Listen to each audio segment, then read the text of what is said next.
Welcome back to We're Too Literary. I'm your host, Jonathan. And I'm Kenny. And today we're going to dive into just the first 2 episodes of The Acolyte. Yes. I think Star Wars, The Acolyte. Is that what it's actually called? Star Wars? No, it's just called The Acolyte? Nope, it's just called The Acolyte, but I want to make it perfectly clear that we're talking about Star Wars because everybody knows, oh yeah, The Acolyte, totally a Star Wars thing, right? That's fair. Okay. Star Wars, The Acolyte, which I've been enjoying, and I think we'll do a full breakdown after it's all done, go over some stuff, but we're just going to stick to the first 2 episodes and kind of have a nice little discussion. Yeah, exactly. So we had talked about it recently and decided that the formatting for the TV stuff just felt like maybe we should tackle just our initial impressions first and then come back with a more thought out idea after we get a chance to see the whole thing, which I'm going to watch the whole thing. I'm going to watch all of this show. Same here. I mean, I've been enjoying it. I do have some issues, some things that, really stand out to me that we'll get into in this episode, but overall it's been fun. It doesn't need to be a 10 out of 10 show. I'm happy with a 7 or 8 out of 10. It's enjoyable. It's not bad. Just ripping off the Band-Aid right away, my biggest issue came from the very beginning. And it was because it felt like a bait and switch. It was so much, hey, you're going to love this. By the way, it's like one of the most important and simultaneously least important things. Are you talking about Carrie Ann Moss? I sure am. And I would agree. It's something that has brought me out of the show and leaves a lingering niggle in the back of my head. It feels like you said, like a bait and switch to hire such a really well-known actress to be in the show to then either kill her off right away or they're going to bring her back later. And it's like this just, okay, I keep waiting for it to happen rather than being able to just fully kind of dive into the show. Yeah. I would say it left me feeling very similarly because that initial fight scene, you get into it. They're quick to the gun on this. Like you start the episode and it's like, okay, here's Indara, and then here is the unknown assassin. We don't really know their name yet, right? And she comes in and starts causing havoc like it's an old West bar, pseudo Mandalorian style. And she approaches Indara and challenges her to a fight. And then we get to see what was a cool fight scene. The choreography of that felt a little odd to me. It felt just a little I should describe that. It's like a very quick motion, but very jarring almost. So I enjoyed it. It almost to me felt a little, I think the term is wuxia style, kind of crouching tiger, hidden dragon, wire fighting. It was enjoyable and kind of flowed well. But I had what leads me to believe that she's coming back later is one, she's a rather large actress to hire to kill off in 5 minutes, and maybe they did to bring in viewers who were wanting to see her then, but that's a bait and switch that I don't like either. So I'm feeling she is going to come back later.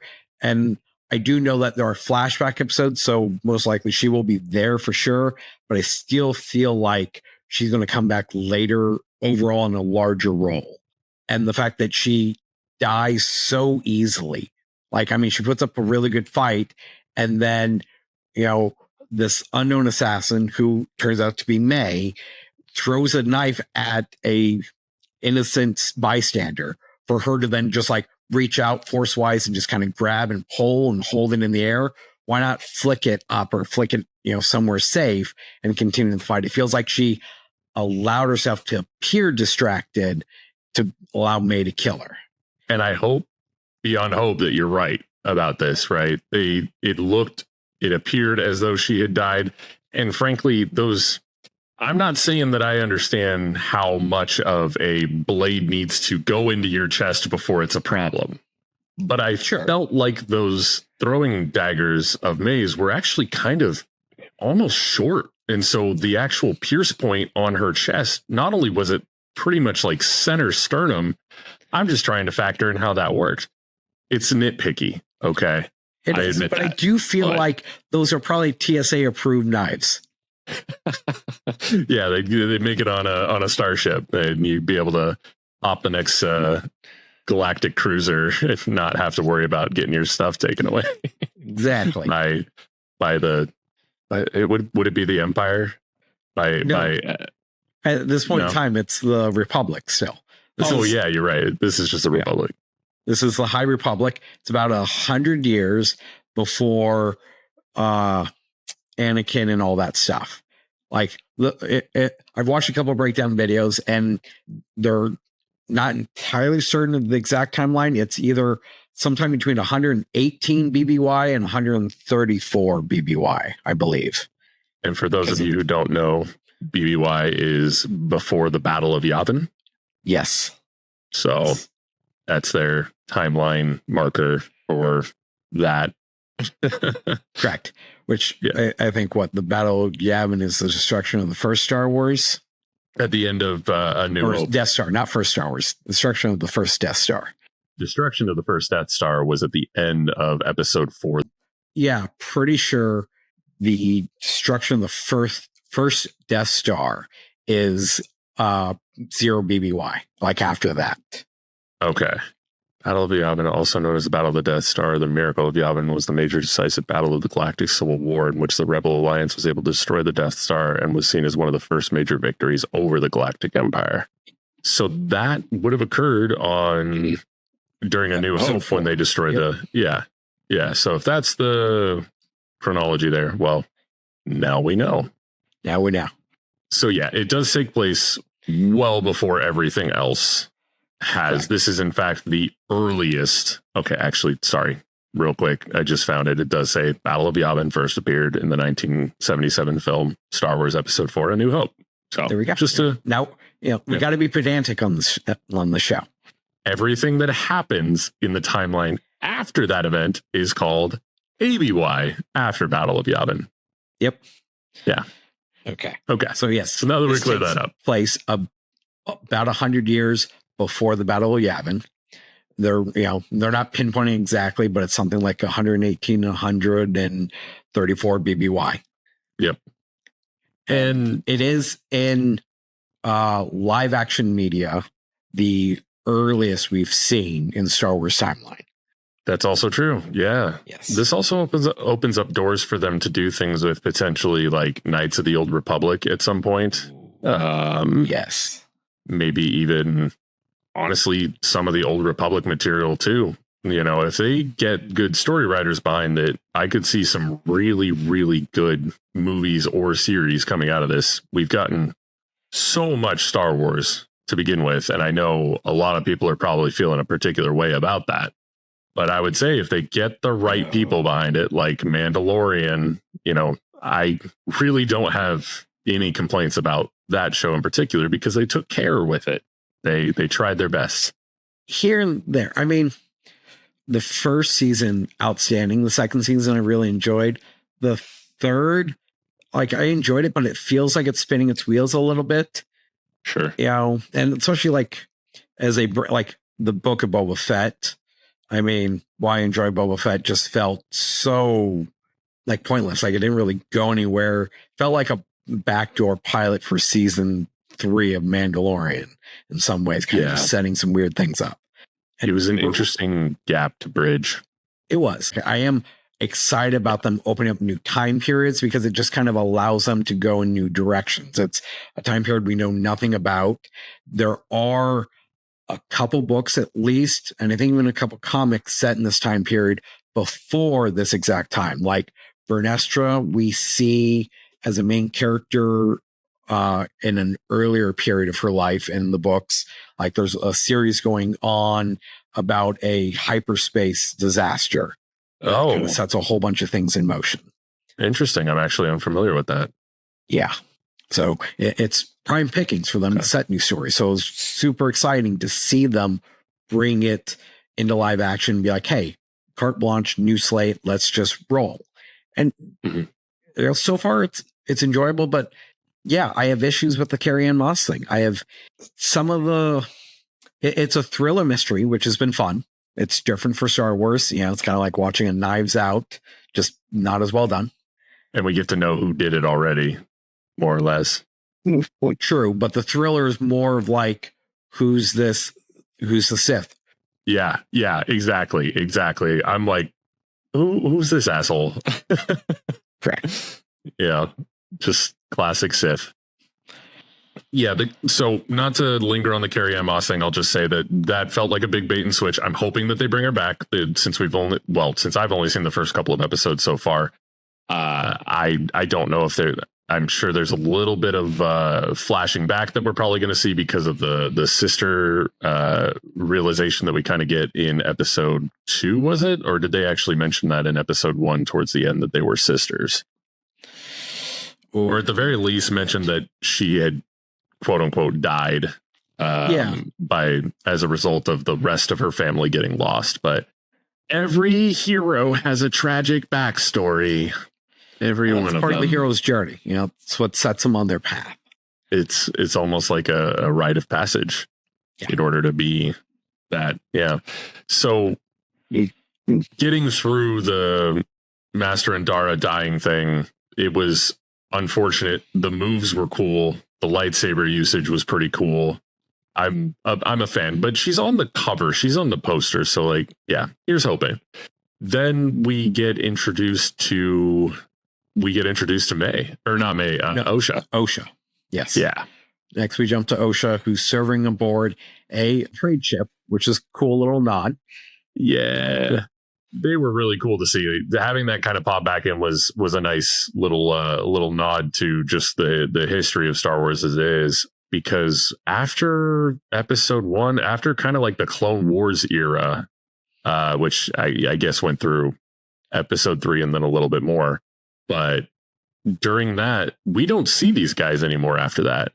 Correct. I mean, they get kind of relegated to background. I don't think they show up in any of the original trilogy, and then the sequel trilogy.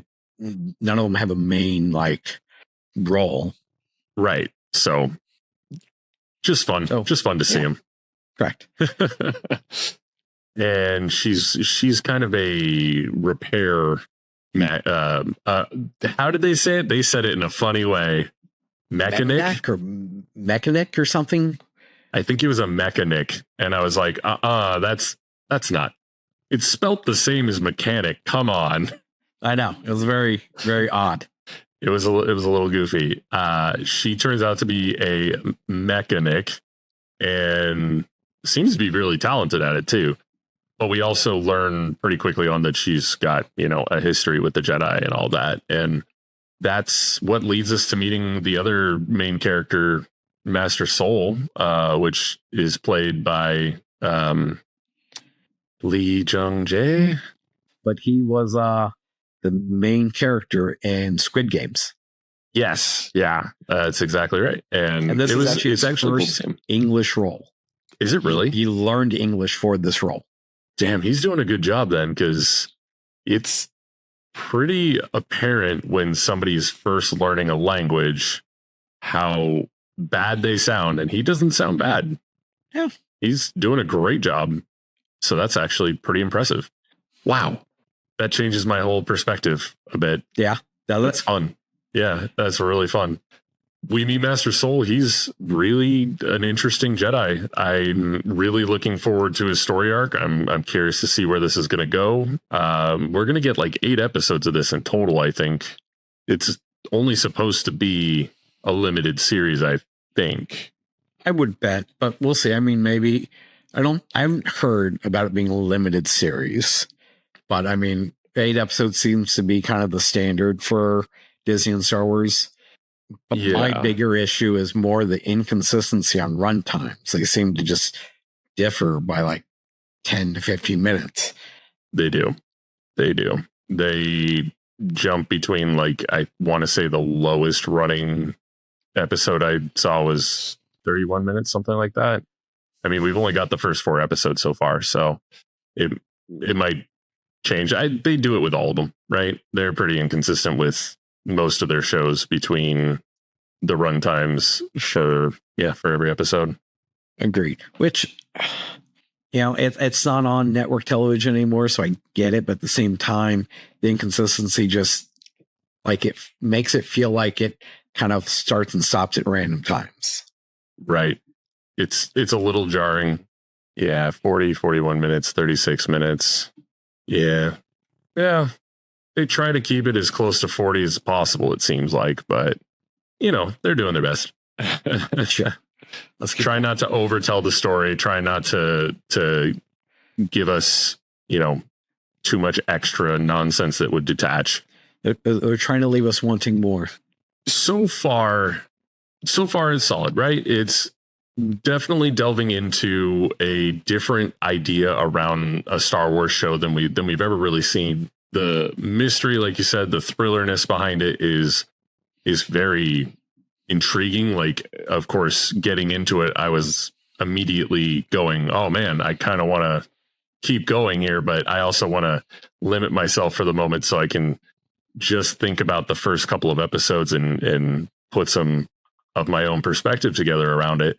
And I really want to get back into it just to see what's kind of going to happen next, because we've got 4 Jedi in total that May is hunting. Indara was the first one. Yep. Torben is the second one. Kelnaka and Sol. Yeah. Yeah. And man, the Torben bit was great. So we get more of May in episode 2. We also are introduced briefly to a Sith Lord, right? But we don't see... Kind of. We see him briefly. Or her from afar on some rocky shore. And then, red lightsaber, which is pretty cool. Yep. And I think he says like one line. And that's it. Yeah. And then, episode 2 involving Torben also brings in this, the name, the name is hard for me to pronounce. It's like Qimir or something, or Qimir, played by Manny Jacinto. Who was this? The potion dealer. Oh, right. Yeah. I think it is Qimir. Anyway, he was fun. He was fun. He seems like a bumbling idiot fool, kind of like he was in The Good Place. Always enjoyed that show. And since we're sticking to the first 2, like they're setting the stage for something to unfold, obviously. And it's supposed to be a thriller. We're following May as she tries to murder, but not really knowing. The 3rd episode is a really large flashback, kind of establishing some of the history that goes on, as well as there's a theme in the series of it's a movie called Rashomon, which is a Kira. Oh, what's his last name? Did 7 Samurai. That's Star Wars is all based on, essentially. Oh man, 7 Samurai. Yeah, I forget his last name, which you'll find for me. But essentially, the theme of the series is unreliable narrator. Like the 3rd episode that we deal with in a flashback is from one point of view, and we'll deal with that more of like what is the truth as we view things just from one perspective, and it all just kind of comes together. Right. Okay. Akira Kurosawa. Yeah. I actually, man, you're shocking me with knowledge, and I thought I knew a lot about Star Wars. I didn't realize that a good amount of Star Wars has some basis off of 7 Samurai. Yeah. That's super interesting. I'll have to check that out. I'm not sure if it's like specifically, but it's definitely his body of work. I want to say 7 Samurai, but I have to maybe look into that a little bit more. But it's definitely his body of work that kind of inspired George Lucas and the Star Wars idea. That's pretty cool. Actually, I'll have to check that out. That I know that's a very, very highly rated film. So also very long, like 3.5 hours long. It's a good movie though. But so was it Qimir?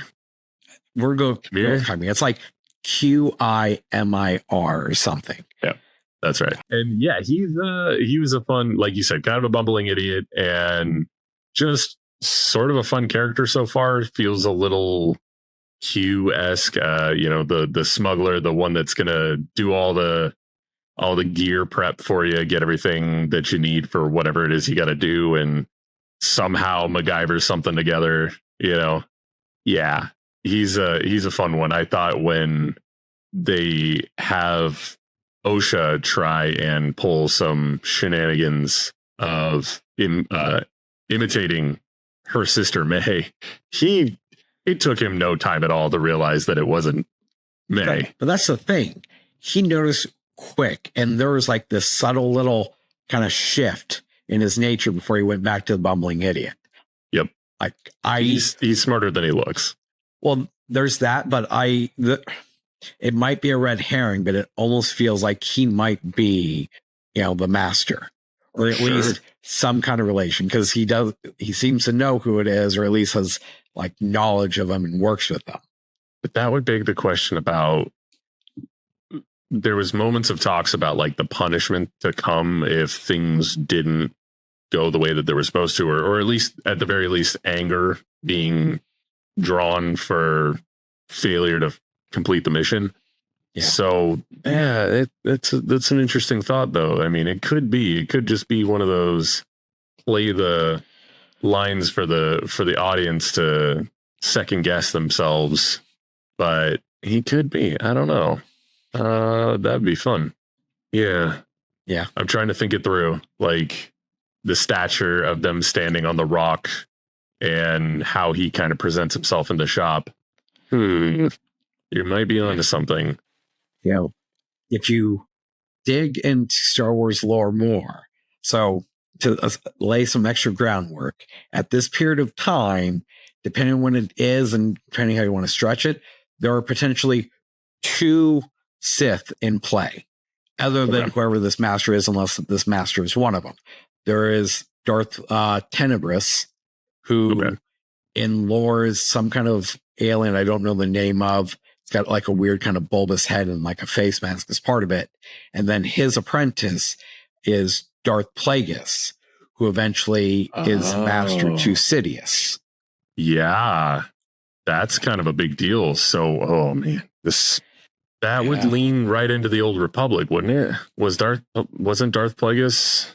No, Old Republic is thousands even further of years back before now. That would be more like Revan's time. Yeah. Revan. You have, I think is it Bane? You have Malgus. Depending on who stays canon, who doesn't. I'm sure. Revan for sure is, the Old Republic, and then there's a whole bunch of stuff going on with like the Old Republic MMO that brings in, I think it's Malgus and some other people. Okay. And Darth Plagueis was a little bit later. And yes. Yeah. Okay. Yeah. Okay.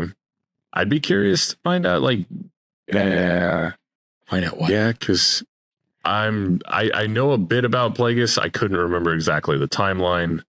I'm just trying to remember how long he was around for.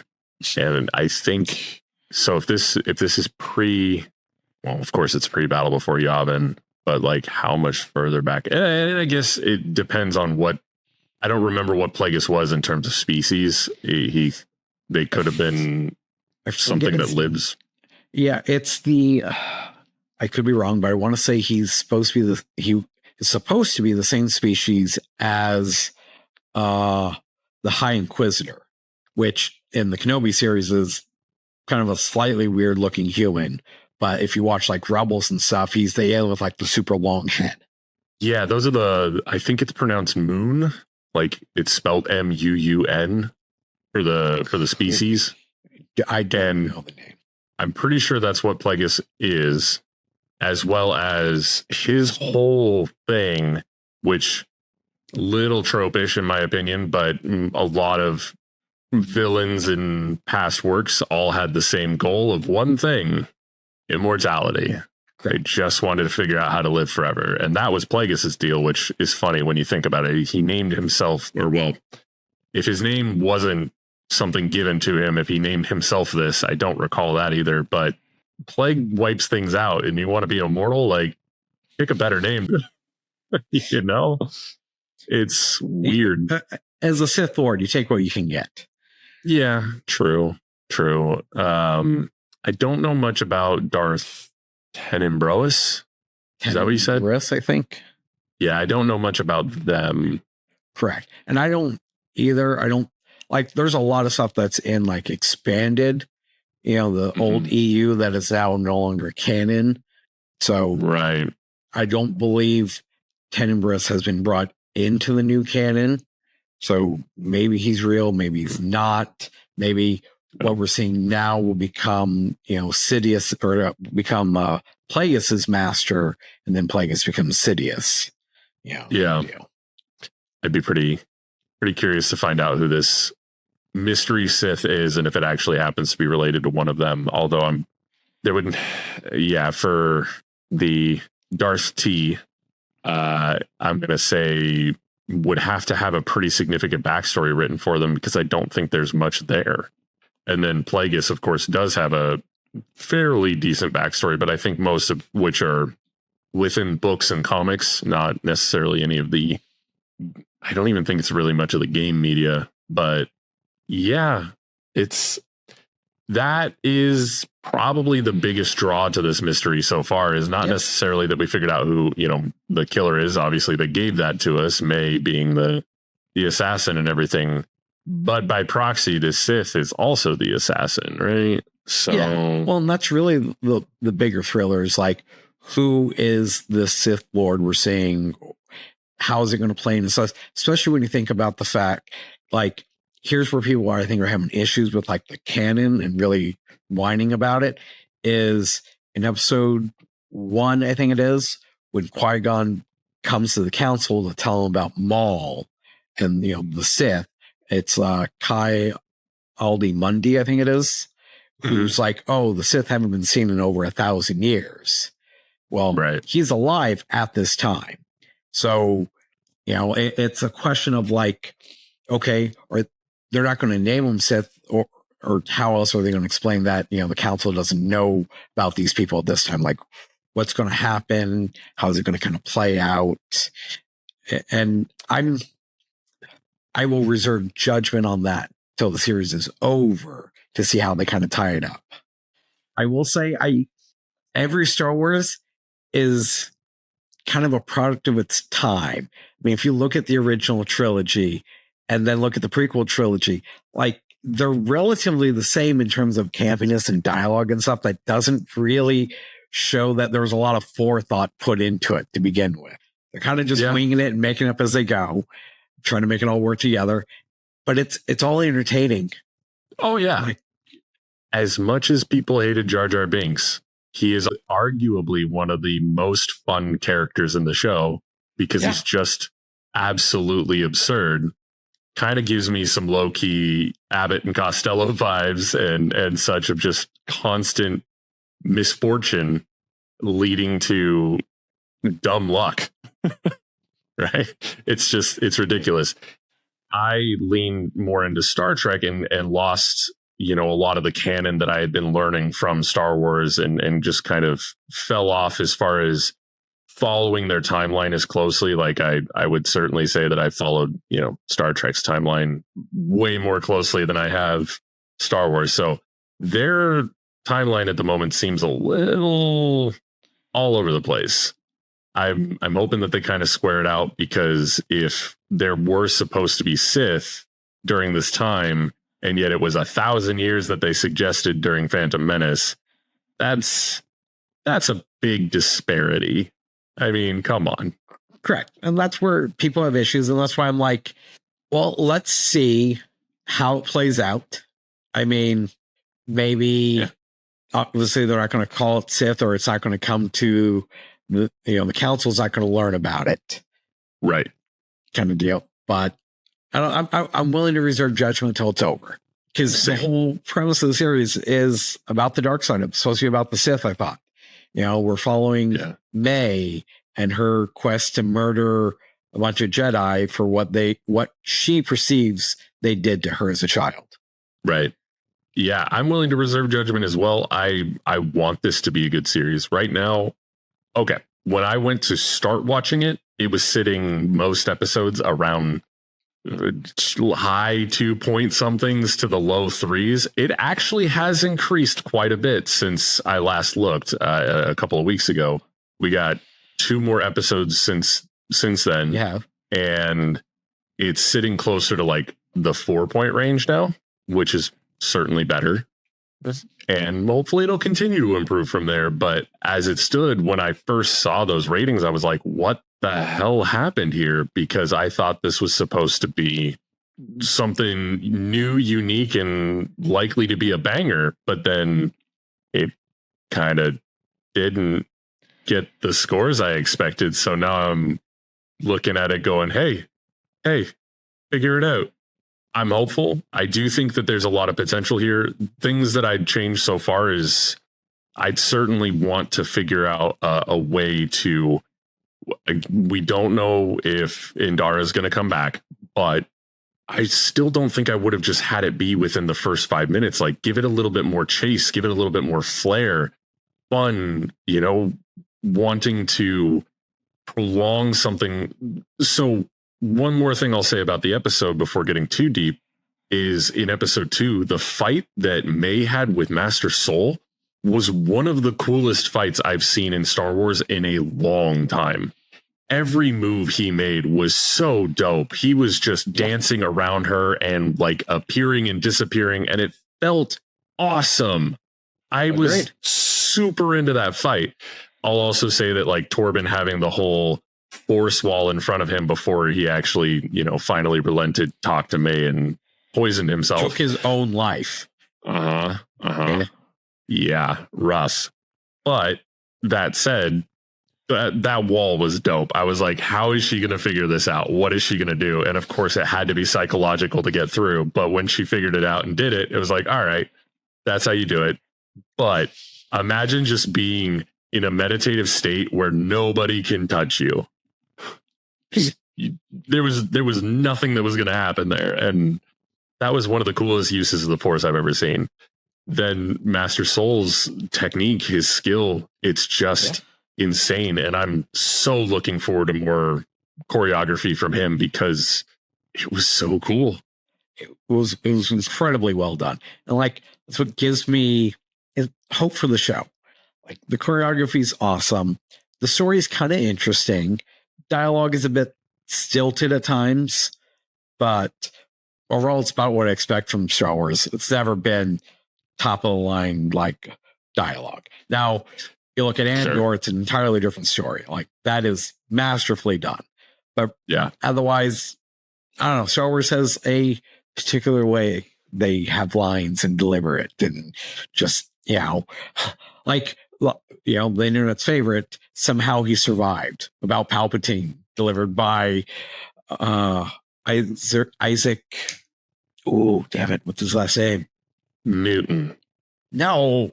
I'm messing with you. W, I'm pretty sure. Oscar Isaac. For you. Okay. Yeah. Andor and like Rogue One, right? Yeah. No, that was what's that? Episode 9, Rise of Skywalker. Oh, yeah. That's right. He was Palpatine. Somehow he survived. Like, and it's just like, no. Yeah. Just let him die. Let it be somebody else. Yeah. We won't even get into that. But yeah, I would have, I don't know.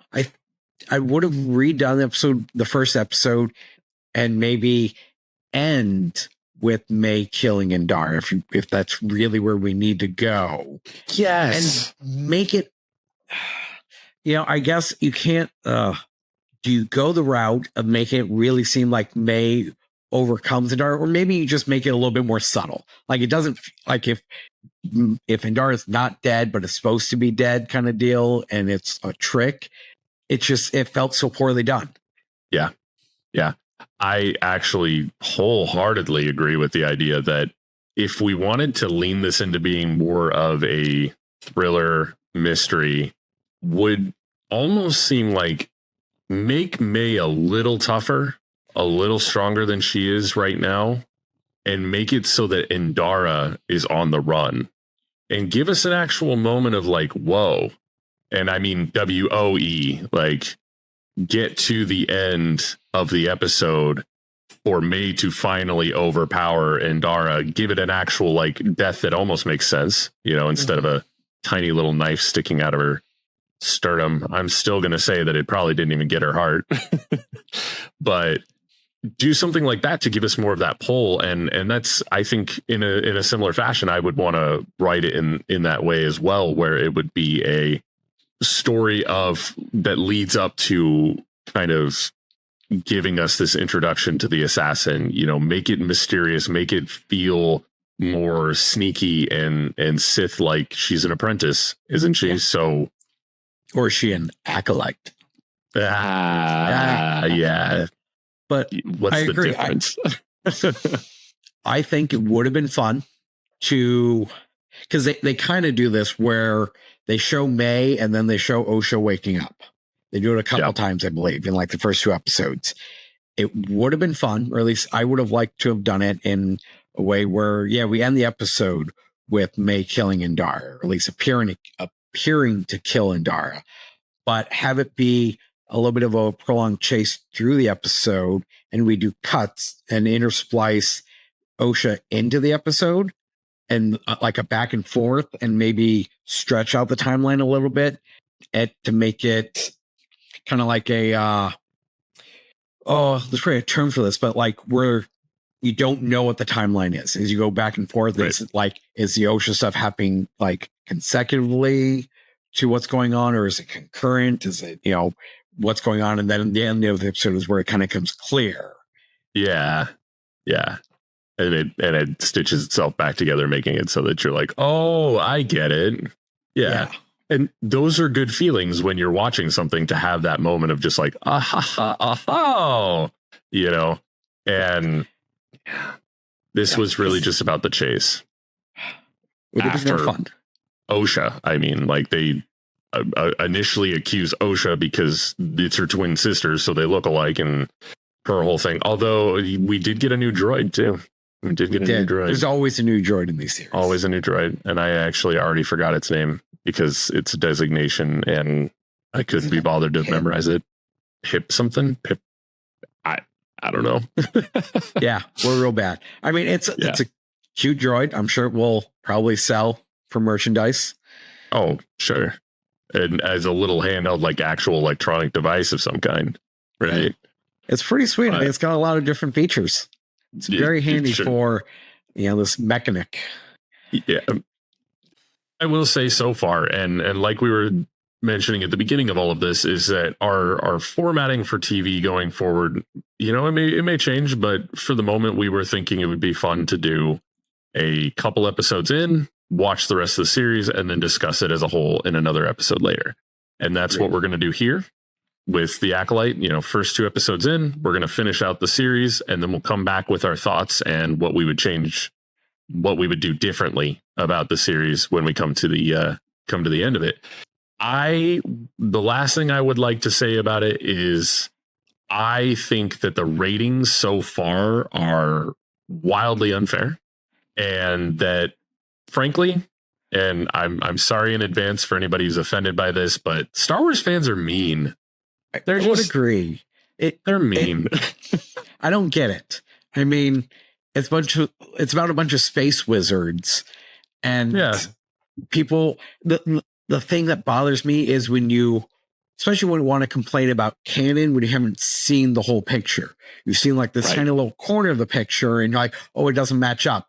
Well, you haven't seen the whole picture. Like, maybe it doesn't match up because you're getting an unreliable narrator, and you need to see it fully developed to understand where it's going, what's going to happen. Yeah. And I don't know. Yes, Star Wars fans are just fucking mean. I don't get it. 3.3 out of 10 with 67,000 ratings on IMDb. I am calling that let's find out how this series is going to end first before we go, it's less than 5 stars worthy. I mean, we're basically rating it as if they gave us all food poisoning. Like, what the heck? I know. I like I said, I bet if the original trilogy came out today, they'd tear it apart and bitch about it, calling the dialogue clunky and really, Darth Vader's Luke's father doesn't make sense, and Leia's his sister. He tried to, he was making eyes at her in the first movie. I don't know though. I don't know if there's backstory to it. I don't know if there's a whole nother, but it is super funny to think about how George Lucas might have been like, all right, I know everybody, like in the writer's room or something, he's just like, listen, everybody, I know that we've been like having Luke give Leia the eyes. You know what I'm saying? He's giving her the lusty eyes. And now you're going to find out that they're actually siblings. Ooh. And maybe they're still going to kiss. They're probably still going to kiss. Probably. Why not? Just make them kiss. It'll be fine. It was, yeah. There's lots of things that they're not happy with. And frankly, I don't know. I think that there's just too much time spent hating things anymore. And I say that having watched Velma and vehemently hated that. Yes. So it was awful. I mean, yeah. Probably one of the worst things I watched recently, and just something that felt useless. Although, I guess you compare that to Madam Web. Velma the Madam Web. Both are pretty equal. But in different ways. They're bad in different ways. But they both had one thing in common. Poor writing. Yes. And I'll give you, Acolyte, it's not top tier writing, but it's enjoyable. And it's kind of telling it's an interesting Star Wars story. We haven't done a thriller before like this. Yeah. And at least the story so far feels like it's followable. That's one of the worst things, is to sit down and watch something and be totally lost the whole time. At least with this, while it's revealing things as it goes, you don't feel like you're just, what turn did we just take? I don't know where we're going. What's happening here? I'm kind of bored because I don't know what's going on. It's more like, oh, I don't know what's going on yet, but the direction that it's heading is making me go, okay, I want more, and I want to see where it's going to go. And that's actually just in general the sign of a good mystery, is wanting to know what's coming next, and at least what's happening in the moment, whereas some stuff, just whatever's happening in the moment, also doesn't make sense, and you're just kind of lost. So here's hoping that the Acolyte will round itself off and actually turn out to be a hidden gem of a Star Wars series. Agreed. That's my hope. I'm hopeful for that as well, and I'll finish it out, and we'll see. Maybe it won't pay off all these different threads it's trying to carry, and if it doesn't, that's a fair assessment and judgment. Once it's complete and you can see, they, laid all this groundwork, and then they, turns out Yoda was the Sith all along. It's just like, what? That's some bullshit. Yeah, it'd be weird, but actually Yoda's alive during this time, so it could be interesting if he makes a random appearance. Most likely not. If I remember correctly, Leslie Headland, who is the showrunner for the series, she has come out and said that he is not to make an appearance, even though he is alive at this point. I mean, when he dies in, what is it, episode 6? Yep. Yes, episode 6, he is over 900 years old. So he's 790 right now. He's a spry little chicken. Yeah, and maybe he wasn't on the council yet. I don't know when Yoda joins the council, but they have talked about the council a couple of times so far, and so I'm curious to find out who is actually on the council. I would bet Yoda, and then the rest of them I don't know. I don't know. Probably Yoda and Yaddle, I would imagine. I think it's Yaddle. I think they're also a species that lives super long. Well, Yaddle is a female Yoda. She was in episode 1, and maybe 2. I know she dies in a comic, Count Dooku kills her. Oh, no, not Dooku. Yeah. That's Dookie. Sir, that was awful. That was fucking awful. You should be ashamed of yourself. It still sucks, though, to go down to Count Dooku. He was one of my least favorite Sith Lords.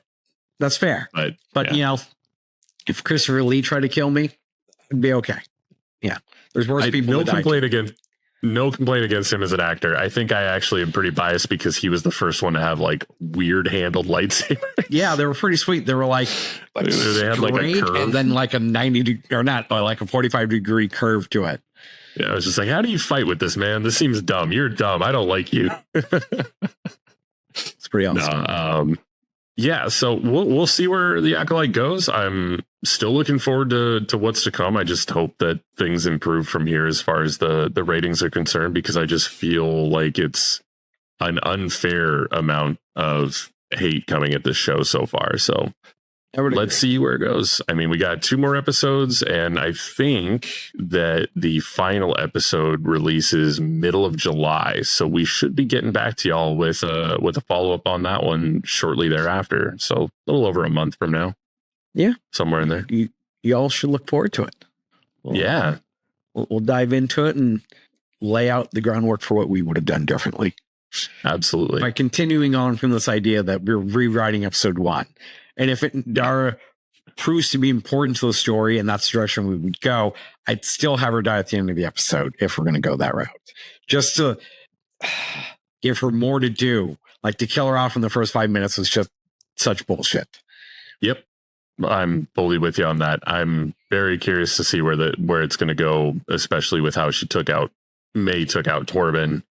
I'm interested to see how much we're going to get.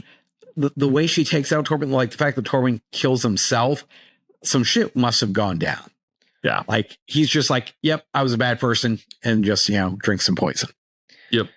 And I'm definitely intrigued and excited to see more about Kelnaka, and a Wookiee Jedi.